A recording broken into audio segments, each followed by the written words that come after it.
Friends, welcome to my channel. আমি তন্দ্রা চলে এসেছি একটা নতুন ব্লগ নিয়ে। বন্ধুরা, আই হোপ তুমি সবাই ভালো আছো, আর আমি তো ভালো আছি। আর আজকে তোমাদেরকে বলছি, দেখো ফোন করতে করতে ফোন চলে এসছে। এখন রেডি হয়েছে, এক জায়গায় যাবো, সেই মুহূর্তেই আর কি ভয়েসটা দিচ্ছি। আর সমস্ত প্রথমে আমি ক্ষমা চেয়ে নিচ্ছি, অনেক দিন ধরে ভিডিও দিই না। কী বলো তো, আমি নাচের প্রোগ্রাম করেছিলাম, ভাবছিলাম সেই ভিডিওগুলোই দিয়েছিলাম, কালকে পরশুদিনকে দিয়েছিলাম, কিন্তু কী বলো তো, কপিরাইট চলে এসেছিলো বলে আমি ডিলিট করে দিয়েছি, ওর জন্য দিতে পারিনি, সেই জন্যই ক্ষমা। আর তার মধ্যে দুদিন আবার সেই মানে নেট ছিল না, নেট ব্যালেন্স ছিল না বলে করতে পারিনি। তো বন্ধু সেই জন্য ক্ষমা করে নিই। আর আমার আজকে ভিডিওগুলো মানে ছিন্ন ছাড়া টাইপের হবে, কারণ লাস্টের দিকে সত্যি কথা বলতে অনেক দিন ভিডিও করা হয়নি। আর এইগুলো আমি টুকটাক করে রেখেছিলাম, সেইগুলোই করছি।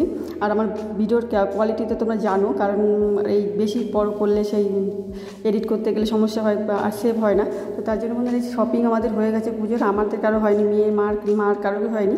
এই যে আমার হাজব্যান্ড কিনে নিয়ে এসে, ওরটা ও কিনে নিয়ে এসে বলে তোমাদের তো কবে করবো। ও বলে কি আমারটা আমি কিনে নিলাম। তো দেখো বন্ধুরা, শার্ট জিন্স সব কিনে নিয়ে আসে, আর মেয়ের জন্য দুটো প্যান্ট কিনে নিয়ে এসে। আর এই দেখো এটা শার্ট কিনেছে, তা আমার খুব একটা পছন্দ হয়নি, প্রথম আবার চেঞ্জ করতে নিয়ে গেছিলাম। তার বন্ধুরা এই দেখো নাচের এত সারা খাট জুড়ে রয়েছে, আর জুড়ে রয়েছে মানে আমার এই নাচ করতে গেলে আগেও যেন মানে কষ্ট হয়, পরে কষ্ট হয় পুরো, মানে কোথায় কী আবার রাখতে হয়, ঠিকঠাক সেটিং করে না হলে নাচের প্রোগ্রামে না খুব সমস্যা হয়ে যায়, কোথায় কী আর রেখেছে অনেক জিনিসপত্র, তো এখানে খাট বিছানো রয়েছে। আর এটা কী হলো, আমি ভাবছিলাম করবো না, কিন্তু তবুও না ভাবলাম আজকে একটা না দিলেই নয়। আর কারণ আমি এখন যাচ্ছি কলকাতা যাচ্ছি, একটা মানে ওই বললাম বিজনেস শুরু করেছি, সেই বিজনেসের জন্য জিনিসপত্র কিনতে যাচ্ছি, ওর জন্যই আর কি তাড়াতাড়ি। আর আমি এত তাড়াতাড়ি ভয়েস দিচ্ছি বুঝতেই পারছো, কারণ আমার সত্যি কথা বলতে মানে এক টাইম নেই, গাড়ি চলে এসেছি, মানে গাড়িতে করে যাব, তো তার জন্য আমি যেতে পারছি না। ভয়েসটা ভাবছি কোনো মধ্যে দিয়ে তারপরে যাবো। আর এই দেখো বললাম একটা সিন করে মানে একটু পরপর হওয়ার কথা ছিল, পরপর হয়নি।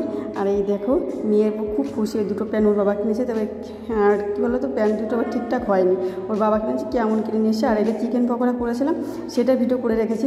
তোমরা বন্ধুরা একটু মানিয়ে নিও। আজকে সত্যি কথা অনেক দেরিও হয়ে গেছে ভিডিও দিতে, অনেকদিন প্রায় এক সপ্তাহ ভিডিও দিই না আমি। আমার মোটামুটি ভিউজ যারা মোটামুটি দেখো, তারা তো নিঃসন্দেহে ভাবছে কি দিচ্ছ না কেন, সেই জন্যই দেওয়া। আর আমারও সত্যি কথা চ্যানেলের ক্ষতি হয়, এরকম এক সপ্তাহ ধরে দিই না, তো জেনে আমার চ্যানেলের সময়টা কিছু নেই, তবুও আমি দিই, কারণ অনেকের এটা একটা শখ, আমার হ্যাবিটও পরিণত হয়ে গেছে, আমার একটা নেশার মধ্যে পরিণত হয়ে গেছে। এটা না করলে আমার ভালো লাগে না, ভাবে মাঝে করবো না, ভিউ জানা কিছু না কী করবো, কিন্তু খুব একটা নেশা আর কি।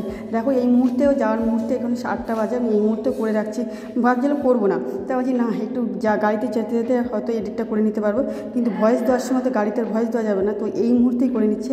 আর এই দেখো চিকেন পকোড়া করছি। আর এই চিকেনটা মানে এতটাই টাইমে বিজি, মানে নাচের জন্য খুব বিজি ছিলাম, মানে আমার নাচের প্রোগ্রামে নাচ করতে ওই দুদিনে নাচ তুলেছি। আর নাচের সত্যি কথা বলতে তোমাদের দেখাতে পারলাম না নাচটা, তোমাদের ইনভাইট করেছিলাম, কপিরাইট এসছে বলে দেখাতে পারছি না। আর এই দেখো চিকেন পকোড়াগুলো, এইগুলো মেয়ে আজকে দুপুরে করছি, সন্ধ্যাবেলা প্রতিদিন সন্ধ্যাবেলা রান্নার পরে করছি, রান্নাগুলো করে ভিডিও করেছে কিন্তু দেখানো হলো না। তো বন্ধু একটু মানিয়ে নিও, যারা আমার শুভ আকাঙ্ক্ষী মানে আছো, তারা একটু মানিয়ে নিও, কারণ তোমরা সত্যি কথা জানো, একটা গৃহস্থ বাড়ির বউর অনেক কাজ থাকে, অনেক দায়িত্ব থাকে, তো তার জন্য আর কি একটু মানিয়ে নিলে আমার খুব মানে অনেকে তোমাকে ভালোবাসে মোটামুটি, সেই জন্যই বলছি মানিয়ে নিও। তাহলে আর পরে দেখো, আর কন্টিনিউ করার চেষ্টা তো করি, কারণ এটা আমার শখ, একটা ফ্যাশনে পরিণত হয়েছে, সে ভিউজ হোক আর না হোক। আর এই দেখো না পাশে ভিউজ মানে আসতে পারে, কারণ কী বলো তো, এই যে আমার সেই সোনা কন্যাটা আর কি লাফালাফি ঝাপাঝাপি করছে, আর সেই নতুন ঘরটায় বসে আমি করছি, ভয়েস দিচ্ছি, দরজা নেই, আর শয়তানি করছে। তো বন্ধুরা, আমার ভিডিওটা কিন্তু তোমাদের কেমন লাগলো অবশ্যই কমেন্ট করে যাও। সবাই ভালো থাকবে, সুস্থ থাকবে, আর প্রতিদিন ভিডিও দেখবে কিন্তু বন্ধুরা, এটা আমার অনুরোধ। কলকাতা যাবো জানো না।